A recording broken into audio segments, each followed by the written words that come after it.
자, 먼저 22절은요, 누가 하나님을 예배할 수 있는지에 대하여 말씀하고 있어요. 자, 우리 22절의 말씀을 읽겠습니다. 다 같이요. 여호와께서 모세에게 이르시되 너는 이스라엘 자손에게 이같이 이르라. 내가 하늘로부터 너희에게 말하는 것을 너희 스스로 보았으니. 자, 누가 하나님을 예배합니까? 신의 산에 강림하신 하나님의 영광을 본 자들이죠. 하나님은 제사, 곧 예배에 관한 말씀을 하시기 전에 이스라엘 백성들이 신의 산에 강림하여 말씀하신 것을 너희 스스로 보았다라고 말씀을 하십니다. 그렇습니다. 이스라엘 백성들은 하나님께서 약속하신 그 셋째 날에 우레와 번개와 빽빽한 구름 속에 임재하시는 하나님의 영광, 하나님의 현현을 보았어요. 하나님의 강림을 알리는 천사의 나팔 소리와 함께 그 불 가운데 강림하신 하나님을 보았습니다. 그리고 자신들에게 말씀하시는 하나님의 음성을 들었죠. 누가 하나님을 예배합니까? 하나님과 관계가 맺어진 사람들이죠. 하나님의 영광을 본 사람들, 하나님의 음성을 들은 사람들, 한마디로 말하면 하나님을 만난 자들이 하나님을 예배할 수 있다는 거죠. 자, 하나님은 제단을 쌓고 번제와 화목제를 드리라는 말씀 이전에 먼저 예배의 대상이신 하나님을 형상화하지 말라고 말씀하십니다. 자, 23절이죠. 우리 23절의 말씀을 읽겠습니다. 다 같이요.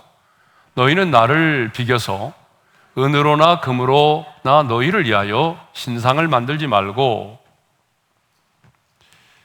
예배의 대상이신 하나님을 형상화시키지 말라는 거예요. 하나님이 주신 십계명 가운데 제2계명도 마찬가지 아닙니까? 너를 위하여 새긴 우상을 만들지 말며.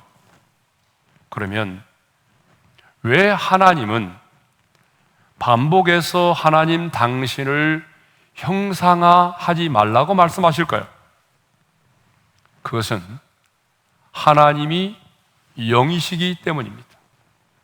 그런데요, 타락한 죄성을 가진 우리 인간들은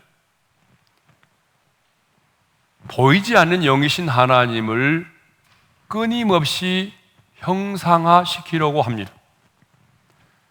자, 출애굽기 32장을 보게 되면요, 모세가 시내 산에 올라가서 하나님으로부터 계명을 받고 있는 동안에, 율법을 받고 있는 동안에 땅 아래에 있던 이스라엘 백성들은 모세가 더디 내려옴으로 그 순간을 참지 못해서 아론에게 우리를 인도할 신을 만들라라고 요청하죠. 아론은 그래서 금송아지를 만든 다음에 이는 너희를 애굽 땅에서 인도하여 낸 너희의 신이로다라고 말하고 그 금으로 만든 금송아지 앞에 제단을 쌓고 번제와 화목제를 드렸습니다. 이렇게 우리 인간들은요, 끊임없이 자신들이 믿는 신을 형상화시키려고 합니다. 왜 사람들이 무당을 찾고, 왜 사람들이 신전에 나가서 절을 하고, 왜 사람들이 우상을 만들어 섬깁니까? 자신을 위해서입니다. 자신의 이기심과 자기의 욕심을 채우기 위해서입니다. 그러니까 우상은요, 인간의 탐욕이 만들어낸 부산물인 것입니다. 하나님을 형상하여 우상을 만들지 말라고 명령하신 하나님은요, 이제 토단을 쌓고 그 위에서 번제와 화목제를 드리라고 말씀하십니다. 24절 상반절의 말씀을 읽겠습니다. 다 같이요. 내게 토단을 쌓고 그 위에 내 양과 서로 내 번제와 화목제를 드리라. 자, 하나님은 지금 가장 먼저 두 가지 제사를 드리라고 말씀하시죠. 그 두 가지 제사가 뭐예요? 번제와 화목제입니다.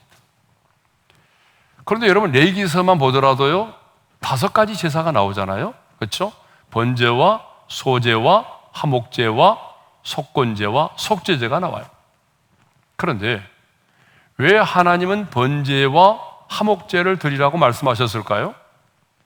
이 번제와 화목제가 성경에 나오는 모든 제사를 포괄하고 있기 때문에 그렇습니다. 그런데 하나님은요, 이 번제와 화목제를 드릴 때에 토단과 다듬지 않는 단에서 드리라고 말씀을 하시네요. 자, 먼저 24절 상반절의 말씀을 읽겠습니다. 다 같이요. 내게 토단을 쌓고 그 위에 내 양과 소로 내 번제와 화목제를 드리라. 여러분, 토단이 뭐죠? 말 그대로 흙으로 쌓은 단을 말합니다. 그러니까 인간적인 요소가 전혀 들어가 있지 않은 그냥 흙으로 만든 제단을 말하는 거예요. 또 돌로 제단을 쌓으려거든 다듬지 않은 돌로 쌓지 말라고 했습니다. 다듬은 돌로 쌓지 말라고 했습니다. 그러니까 다듬지 않는 단에서 하나님께 번제와 화목제를 드리라는 거죠. 자, 25절의 말씀을 읽겠습니다. 다 같이요. 네가 내게 돌로 제단을 쌓거든 다듬은 돌로 쌓지 말라. 내가 정으로 그것을 쪼면 부정하게 함이니라. 그러니까 돌로 제단을 쌓을 때는 다듬은 돌로 쌓지 말라는 것입니다. 여러분, 다듬지 않은 돌은 뭐죠? 자연 그대로의 돌이죠. 그러니까 자연 그대로의 돌을 제단으로 삼아서 번제와 화목제를 드리라는 것입니다. 여러분, 돌을 다듬는다는 것은 뭐죠? 석재를 가공해서 아름답게 장식된 제단을 만드는 것입니다. 그런데 하나님은요, 만일 하나님 자신의 명을 어기고 정으로 돌을 쪼개거나 다듬어 제단을 만들면 부정하게 함이니라고 말씀하십니다. 부정하게 한다는 것은 하나님의 거룩을 손상시키고 하나님의 거룩하신 목적과 의지를 침범하는 매우 심각한 죄가 된다는 거예요. 그러면 왜 하나님은 번제와 화목제를 드릴 때에 토단과 다듬지 않는 제단에서 드리라고 말씀을 하셨을까요? 자, 3가지 이유 때문에 그렇습니다. 첫 번째 이유는요, 우상의 신상과 하나님의 거룩한 제단을 구별하기 위해서입니다. 여러분, 당시에 사람들이 섬겼던 우상의 신상과 제단은 굉장히 화려하고 정교하게 꾸며져 있었습니다. 대부분 금과 은으로서 사람의 기교로 너무나 잘 멋있게 다듬어진 그런 제단들이었습니다. 그런데 하나님이 말씀하신 이 토단, 그리고 하나님이 말씀하신 다듬지 않는 돌의 제단은 정말 초라하고 볼품이 없는 것이었습니다. 여러분, 그러지 않습니까? 아니, 똑같은 제단이라도 잘 다듬어진 제단이 멋있고 더 아름답지 않을까요? 그런데 하나님은요, 손이 닿지 않은 자연 그대로의 토단과 다듬지 않는 제단을 원하셨어요. 그 이유는 우상의 신상과 하나님의 거룩한 제단을 구별하기 위해서입니다. 두 번째 이유입니다. 두 번째 이유는 제단 자체가 우상이 될 수 있기 때문이죠. 자, 타락한 죄성을 가진 우리 인간에게는 어떤 성향이 있어요? 뭔가를 끊임없이 우상화하려고 하는 그런 경향이 있습니다. 좀 남다르고 신비한 것만을 보아도 사람들은 그냥 지나치지 않아요. 그것을 우상화하여 섬기려고 합니다. 그런데 여러분, 사람만이 아니라 번제와 화목제를 드리는 제단도 우상이 될 가능성이 많습니다. 만일 하나님께 드려지는 제단이 금과 은으로 화려하게 장식되어 있다면 여러분, 제단 그 자체만으로도 우상이 될 가능성이 많습니다. 사실 제단은요, 그 제물이 드려지는 도구에 불과한 거잖아요. 그럼에도 불구하고 그 제단이 너무나 화려하고 금과 은으로 그리고 아름답게 장식되어 있다고 한다면 그 자체만으로도 우상이 될 가능성이 많습니다. 그런데요, 지금도 우리가 예배를 드리는 이곳을 성전이라고 생각하는 분들이 계세요. 그래서 우리가 드리는 이 예배당을 성전이라고 생각하고 또 강단을 제단이라고 생각하는 분들이 계십니다. 우리가 뭐 익숙해져 있기 때문에 알면서도 사용하지만 엄밀하게 본다면 그런 표현들은 맞지 않은 표현들이죠. 그래서 성전을 지금도 우상화하고 제단을 우상화하려고 하는 사람들이 있습니다. 그러나 새 언약의 백성인 우리들에게는요, 예수를 믿고 영접하여 성령께서 내주하여 계시는 우리 한 사람 한 사람이 성전입니다. 그리고 하나님께 예배로 드려지는 우리의 삶의 모든 현장이 제단이 되는 것이죠. 왜 하나님이 옛 언약의 백성인 이스라엘 백성들에게 토단과 다듬지 않는 단으로 제사를 드리도록 하였습니까? 우상의 신상과 하나님의 거룩한 제단을 구별하기 위해서입니다. 그리고 제단 그 자체가 우상이 되지 않도록 하기 위해서였습니다.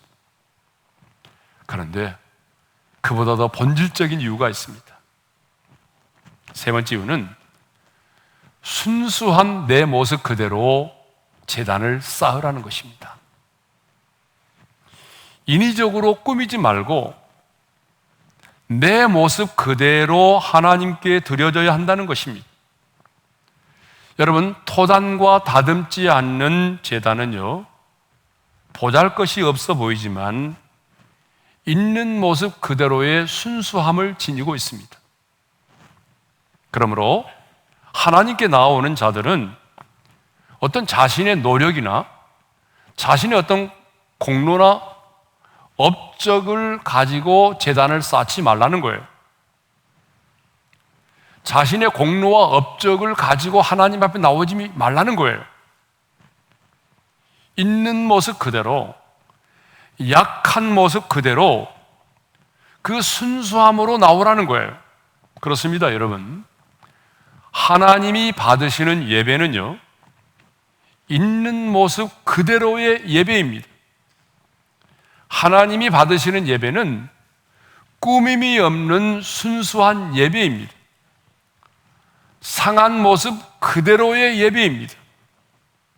그래서 다윗은요, 자신이 지은 죄를 회개하면서 시편 51편 17절에서 이렇게 고백합니다. 읽겠습니다. 하나님께서 구하시는 제사는 상한 심령이라.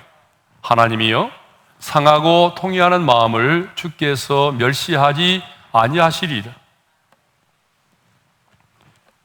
하나님께서 구하시는 제사가 어떤 제사예요? 바로 상한 심령으로 드리는 제사입니다. 자, 그러면 여기서 말하는 상한 심령은 뭘 말하죠? 하나님은 상한 심령으로 드리는 그 제사를 원하시는데, 상한 심령은 뭐죠? 쉽게 말하면 상처받은 심령을 말해요. 상처받은 심령. 그런데 어떤 사람이나 환경으로 말미암아 마음을 아파하는 것이 아니에요. 우리 시어머니는 왜 이렇게 나를 미워하지? 그 시어머니의 말에 의해서 내가 마음이 아파가지고 속상해하는 그런 마음을 말하는 게 아니라는 거예요. 자, 여기서 말하는 상한 심령은 내가 어떤 사람이나 내가 처해 있는 환경으로 말미암아 내 마음을 아파하는 것이 아니라 하나님의 은혜를 잊기에는 전혀 어울리지 않는 자신의 그 제약된 모습 때문에 아파하는 마음이에요. 좀 더 구체적으로 말씀드리면 내 안에 있는 미움, 내 안에 있는 분노와 혈기. 여러분, 분노와 혈기 때문에 우리가 참 쓰러질 때가 얼마나 많습니까? 내가 조금 더 참아야 되는데 내가 왜 분노했을까? 내가 그렇게 혈기를 부렸을까? 우리 안에 있는 탐욕, 우리 안에 있는 시기와 질투, 용서하지 못함, 용서가 안 되는 거예요. 그러니까 주님 앞에 나올 때마다 이거 용서하지 않는 마음 때문에 괴로운 거예요. 주님은 용서하라고 말씀하셨는데, 주님은 나 같은 죄인도 용서해 주셨는데 나는 용서가 안 되는 거예요. 그것 때문에 내 심령이 괴로운 거예요. 조급함과 음란함과 게으름, 이런 것들 때문에 하나님 앞에서 마음 아파하는 거예요. 여러분, 이것들 때문에 우리 마음이 괴로울 때가 얼마나 많아요, 그죠? 바로 그 마음이 상한 심령이라는 거예요. 그러므로 여러분, 하나님 앞에 나올 때는 여러분 자신의 죄를 숨기려고 하지 마십시오. 넘어졌으면 넘어진 모습 그대로 나오십시오. 넘어졌으면 넘어진 여러분의 모습을 은폐하려고 하지 마시고요, 숨기려고 하지 마시고요, 넘어진 모습 그대로 나오세요. 여러분이 무너졌잖아요. 내 마음이 무너질 때도 있었잖아요. 무너졌으면 무너진 모습 그대로 나오세요. 어떤 분은 그래요. 많이 넘어졌는데 괜찮아요. 넘어지고 또 넘어졌을지라도 그 상한 심령으로 주님 앞에 나오십시오. 하나님은요, 완벽하고 의로운 자의 예배를 찾으시는 것이 아니라 자신의 죄악으로 인해서 마음 아파하는 자를, 그 상한 심령의 소유자를 우리 하나님은 찾으십니다. 하나님이 받으시는 예배는요, 멋있고 화려한 예배가 아닙니다. 꾸밈이 없는 순수한 예배입니다. 있는 모습 그대로의 예배입니다. 그런 의미에서 한국교회는 토단과 다듬지 않는 돌로 쌓은 그 제단의 정신을 다시 회복해야 하는 것이죠. 물론 이 토단과 다듬지 않는 제단은요, 시간이 흐르면서 노수로 만든 제단으로 바뀌어졌어요. 그렇죠? 나중에 이제 성전을 짓고 난 다음에 보게 되면 성막 때도 마찬가지지만 이제 노수로 만든 그런 제단이 있었습니다. 그러나 중요한 것은 하나님께 예배를 드리는 우리의 마음과 자세는 변치 않아야 한다는 것입니다. 시대에 따라서 이 모든 것들은 달라질 수 있습니다. 그러나 중요한 것, 토단과 다듬지 않은 제단의 예배의 정신은 아무리 시간이 지나도 변치 않아야 한다는 것입니다. 이제 마지막으로 예배자에게 약속된 복에 대해서 생각해 보도록 하겠습니다. 자, 24절 하반절의 말씀을 우리 함께 읽겠습니다. 다 같이요. 내가 내 이름을 기념하게 하는 모든 곳에서 내게 임하여 복을 주리라. 하나님은 이스라엘 백성들을 애굽에서 구원하여 내시고 그들에게 십계명을 주신 다음에 가장 먼저 복을 주시겠다고 약속을 하셨어요. 그런데 어디에서 복을 주시겠다고 약속하십니까? 내 이름을 기념하는 모든 곳에서 복을 주시겠다고 말씀하십니다. 그러면 내 이름을 기념하는 곳은 어딜까요? 바로 토단을 쌓고 다듬지 않는 단에서 번제와 화목제를 드리는 곳이죠. 그러니까 한마디로 말하면 하나님을 예배하는 곳입니다. 그렇습니다. 예배는 뭐죠? 하나님의 이름을 기념하는 곳이에요. 하나님께서 행하신 일들을 드러내어 높이고 하나님을 영화롭게 하는 것이 바로 예배입니다. 그런데 하나님은요, 하나님 당신의 이름을 기념하는 그 예배의 현장 가운데 임재하시겠다고 약속하셨어요. 그러면 왜 하나님이 그 예배의 현장 가운데 임재하신다고 말씀하십니까? 내게 임하여 복을 주리라. 내가 내게 임하여 복을 주리라. 하나님이 예배의 현장 가운데 임재하시는 이유는 예배를 받으시기 위함이기도 하지만 그렇게 하나님을 예배하는 자에게 복을 주시기 위함이라는 것입니다. 자, 하나님은 그때나 지금이나 변함없이 토당과 다듬지 않는 제단으로 하나님을 예배하는 그 현장 가운데 임재하십니다. 그러니까 순전한 마음으로, 상한 마음으로, 영과 진리로 그렇게 하나님을 예배하는 그 예배의 현장 가운데 우리 하나님은 오늘 또 영으로 임재하십니다. 그리고 복을 주십니다. 물론 우리는 복을 받기 위한 수단으로 예배를 드리지는 않습니다. 그렇죠? 복을 받기 위한 수단으로 우리가 예배를 드리는 것은 아니지만, 그러나 토당과 다듬지 않는 제단으로 예배를 드리면 영광의 주님께서 친히 그곳에 임재하시고 그렇게 예배하는 자들을 만나 주신다는 거죠. 그리고 이렇게 예배하는 자들의 상한 마음을, 그렇게 예배하는 우리의 상한 심령을 주님께서 어루만져 주시고 치유하여 주십니다. 거기서 끝나는 것이 아니라 세상을 이길 수 있는 힘을 공급해 주십니다. 거기서 끝나는 것이 아니라 우리가 이 세상을 살아가면서 묶여있는 그 많은 묶임들을 주님이 풀어주십니다.